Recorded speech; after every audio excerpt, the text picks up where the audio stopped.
Magandang araw mga kabi. For today's video, mag-aabang lang tayo ng kalapate. Abangan natin yung tatlo natin na panglaban. So bali dalawa dun sa kasama natin. Tapos yung isa yung sa atin, yung black checkered. So yung pa rin, simula norte hanggang south. Yung pa rin ang panglaban natin, nag-iisa. So abang-abang lang tayo. Kasama natin si Boss Tunying, si Boss Anthony Molo. Ayan, so dito muna mag-aabang si Boss Anthony Molo dahil wala pa siyang kalapate na inaabangan dahil ngayon pa lang siya gumawa ng loop niya na maliit. So pang-anim na kalapate lang yung loop niya. So bali tatlo lang yung aabangan natin. Ang una nating aabangan yung dalawa ron. Tapos yung isa mamaya pa yun, hanggang alas 4 pa yung aabangan nun. Kaya baka hindi na natin matapos yung video at hindi na natin maabangan yun. Yung dalawa muna aabangan natin.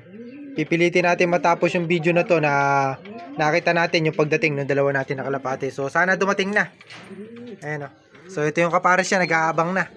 Tapos ito yung breeder natin, hindi pa ulit nag-iitlog. So ito matumal kasi ito, medyo may edad na kasi yung kak. Tapos itong hen, matumal talaga ito mag-itlog.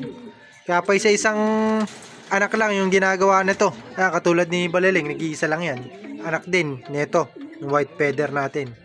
Ayan, so ito yung mga panglaban natin yun. Ito yung mga susunod na abangan natin pagkatapos ng derby ng south natin yun. So sa south din sila lilipad, itong mga kalapati natin na to. At paparondahin din natin sila mamaya. Titingnan natin kung magiging maganda yung paglipad nila dahil matagal na natin din nakikita na lumilipad to. So sasama na natin yung dalawa na yun, yung tinuturuan natin na yan. Ayan, so check natin mamaya kung magiging maganda yung lipad. So nung nakaraan hindi ko pala naisama to, yung dalawa na to. Dahil sabi nga ni Boss Tunying hindi pa raw pwede. Pero sa akin kasi basta rumonda na, pwede na pang sama yan. Sasama ko na kasi nagiging bobo yung kalapate kapag binaybi nyo masyado.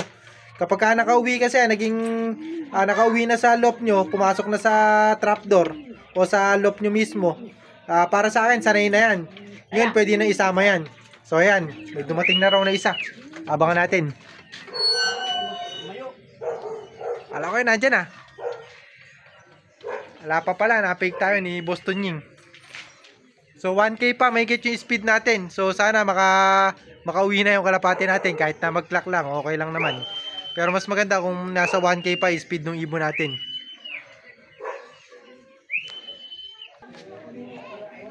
So yun nga mga kabi, hindi pala yung ibon natin yung dumating na sinabi ni Boss Tunying. So bali abang-abang lang tayo. At makakauwi rin yung kalapate natin. Kailangan pala, masara to ng maayos. Baka tumakbo o lumipad.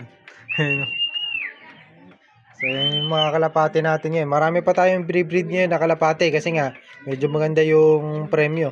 So hihintayin natin, kailangan makapag champion tayo hanggang sa susunod na taon.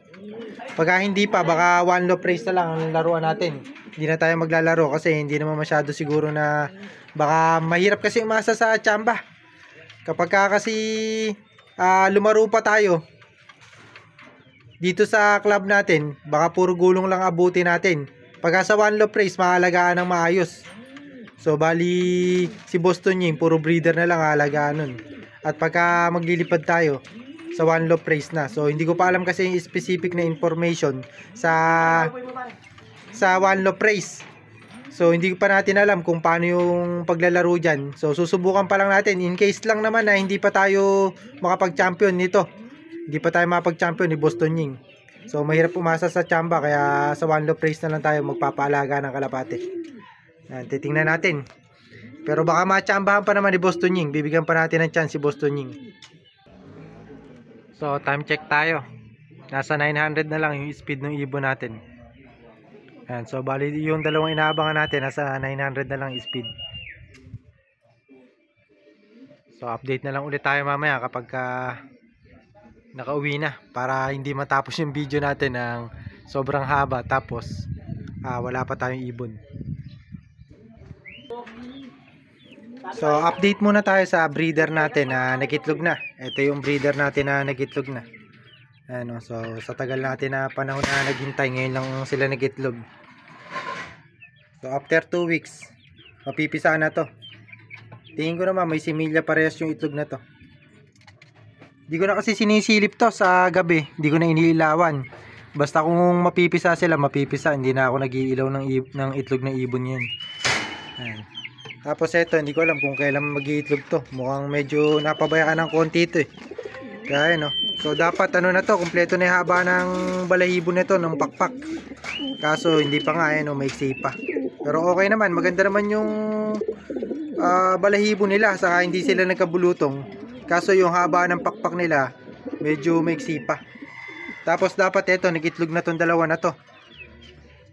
Pero sabi ko nga sa inyo, dapat ihiwalay na natin tong dalawa na to. Kaso nga tetestingin natin ulit. Siguro pangatlong clutch nila sa atin. Titingnan natin kung magiging maganda yung anak nila. Ayan o, kaganda naman ng anak na ito eh. Tapos yung anak nila medyo batcher na. So titingnan ko mamaya. Paparonday natin, titingnan natin kung batcher na talaga yung anak nila. So abang-abang tayo. At in-update ko lang kayo dito. So mabilis na video lang yung gagawin natin. Pag dating nung dalawa natin, videohan lang natin saglit.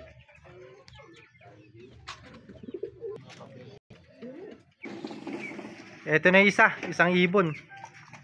Ito kay Sir SBH to. Pare, video mo pare, pasa mo sa messenger ano. Ayan na. White feather no. Nauna dun sa black checkered natin. Kaso nag-aalangan. Ayan na. Isang baba. Ganda. Isang baba lang oh. Pasok. Pasok. Ayan. Ako na pare. Ayan na. Pasok. So iklak-lak lang natin. Pasok. Hintayin lang natin makapasok tapos kukunin natin yung sticker.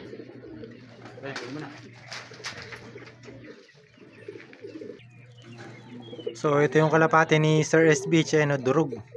Nakaklak naman na natin. 900 pa may get yung speed. So hintayin na lang tayo sa isa pa natin na panglaban. Tapos mamaya pa yung abangan ng isa. Ayan.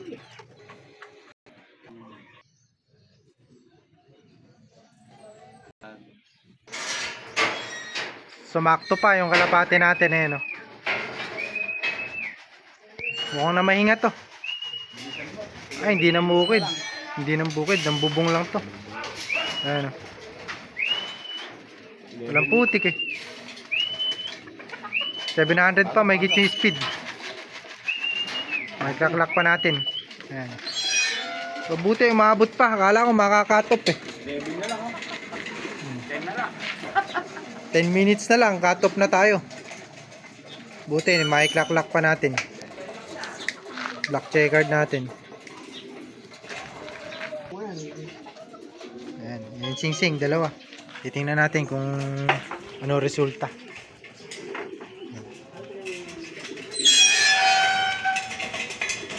Sinubukan lang ng pang-recover.